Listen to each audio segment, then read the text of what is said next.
Good morning, everyone. Our topic for today's discussion is sources of long term finance. Long term financing means raising of funds for a period of more than 5 years and is required to execute various projects relating to improvement and development of existing industries and establishing new industries.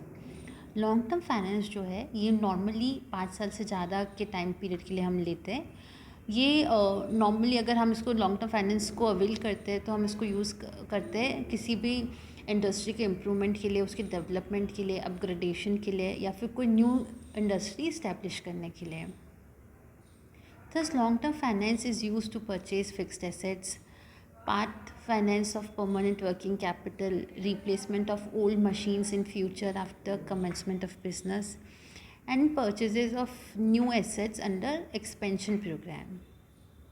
In other words, any decision which requires large amount of money and requires a lot of time to give its results need long term funds to finance it. ऐसा कोई भी decision जिसमें बहुत ज़्यादा पैसा involve है और उसका रिज़ल्ट आने में हमें काफ़ी टाइम लगता है, उसके लिए हमें लॉन्ग टर्म फाइनेंस रिक्वायर्ड होता है। लॉन्ग टर्म फाइनेंस के बहुत सारे सोर्सेज हैं, जैसे इक्विटी कैपिटल हो गया, प्रेफरेंस शेयर्स हो गया, डिबेंचर्स हो गया, टर्म लोन हो गया, रिटेल अर्निंग हो गया। आज के लेक्चर में हम लोग इक्विटी शेयर्स के बारे में पढ़ेंगे।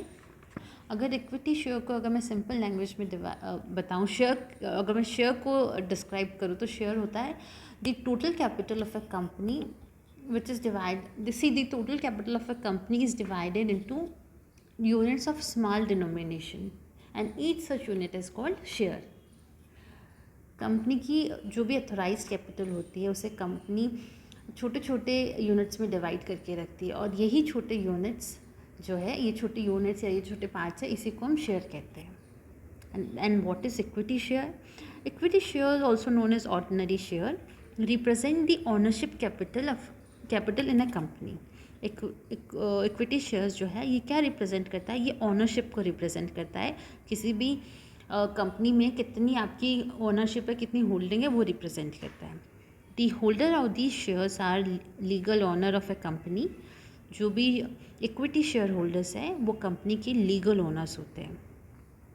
They have unrestricted claim on income and assets of company and possesses all the voting power in the company. Equity shares holder के पास वोटिंग पावर होती है और उनको कंपनी के अनरिस्ट्रिक्टेड क्लेम कर सकते हैं कंपनी की इनकम और एसेट्स पे। In fact, the foremost objective of a company is to maximize the value of equity share. जो कंपनी का फोरमोस्ट ऑब्जेक्टिव है वो भी इक्विटी शेयर की वैल्यू को मैक्सिमाइज करना ही है। Being the owners of company they bear the risk of ownership also.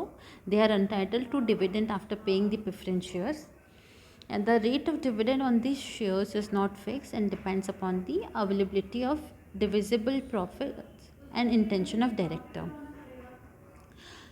वो कंपनी के ऑनर है तो उनको रिस्क भी बेयर करना होता है और जो भी डिविडेंड बचता है कंपनी के पास उसमें सबसे आखिरी में इक्विटी शेयर होल्डर को मिलता है और अगर अगर उनको लॉस है तो उनको वो भी बेयर करना पड़ेगा। और जो डिविडेंड की जो रेट है, किस रेट पे डिविडेंड मिलता है इक्विटी शेयर को, वो भी फिक्स नहीं होती, वो डिपेंड करती है कि कितना प्रॉफिट एट द एंड आपके पास बचा है। And it also depend upon the intentions of directors. They may pay a higher rate of dividend in time of prosperity and also run the risk of no dividend in time of adversity. अगर dividend rate high होंगी, अगर profit बहुत अच्छा है, company बहुत अच्छे से grow कर रही है तो डिविडेंड रेट हाई होंगी, और अगर कंपनी लॉस अकर कर रही है तो उनको हो सकता है कोई डिविडेंड मिले ही ना। Similarly when the company is wound up, they can exercise their claim on those assets which are left after payment of all other claims including that of preference shares. अगर कंपनी बंद हो रही है तो share holders, जो equity share holders है, उनका जो राइट है वो उनको जो पेमेंट होगा वो सबसे आखिरी में होगा। जो भी क्लेम्स है पहले वो पे किए जाएंगे, पहले प्रेफरेंस शेयर्स को पे किया जाएगा, इक्विटी शेयर होल्डर्स को सबसे लास्ट में पे किया जाता है।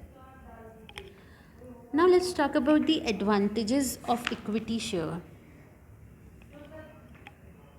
अगर हम फीचर्स की बात करें इक्विटी शेयर के फीचर्स की, तो हमने जैसे देखा तो इसमें क्या होता है, ये रिस्क कैपिटल होती है।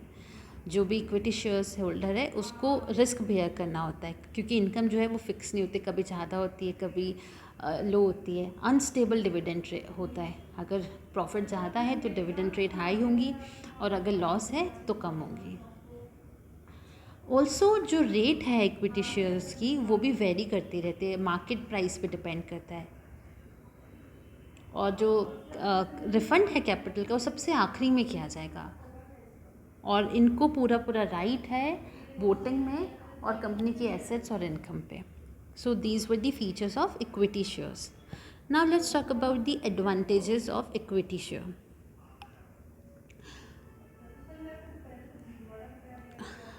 एडवांटेजेस को हमने दो पार्ट में डिवाइड किया है, advantage to the company and advantage to the investor.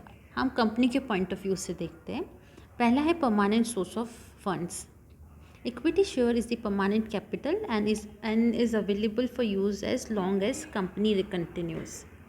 The management is free to utilize such capital and is not bound to refund it.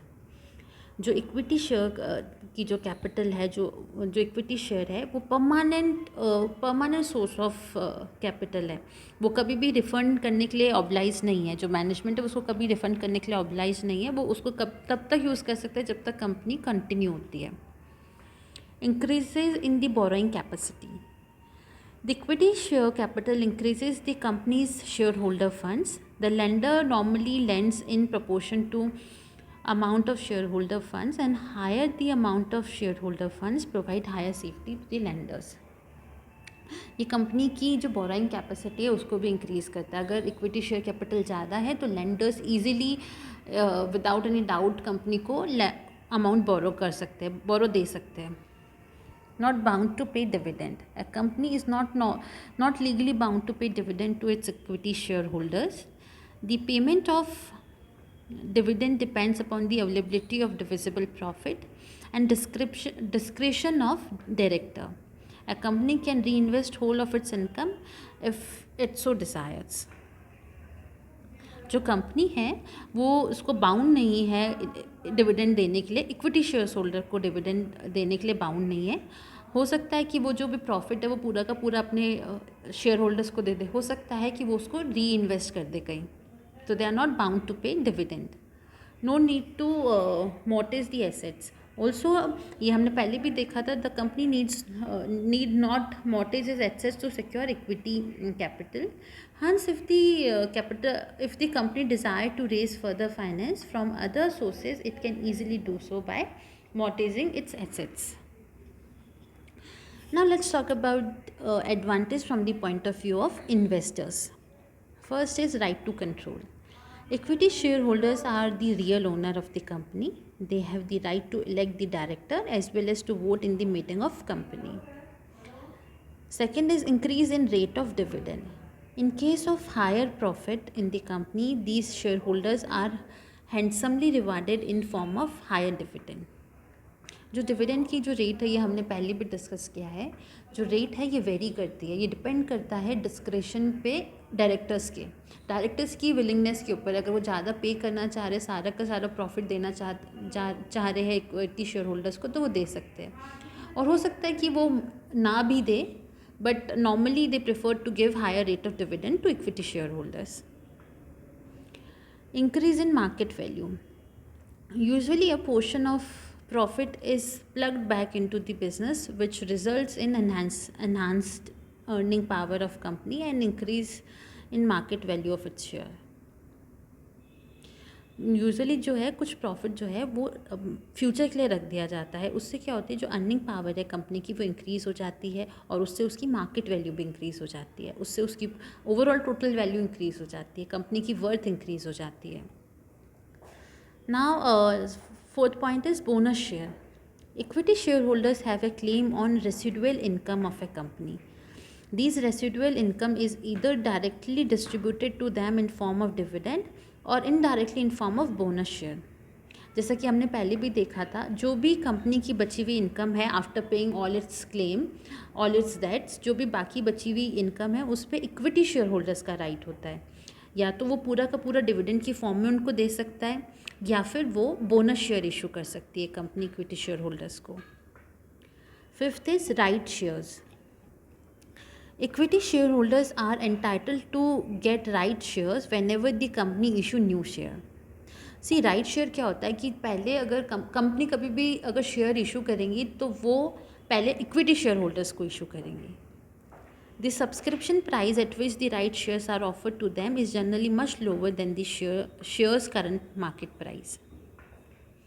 Then is easy to sell. In comparison to investment in fixed properties, the investment in equity shares is much liquid because the shares can be sold in market whenever needed. जो equity share holder है उनकी वो काफ़ी ज़्यादा liquid होता है, उनको आप कभी भी सेल आउट कर सकते हैं। That's all for today. We will talk more about the long-term source of financing in upcoming videos. Thank you for watching.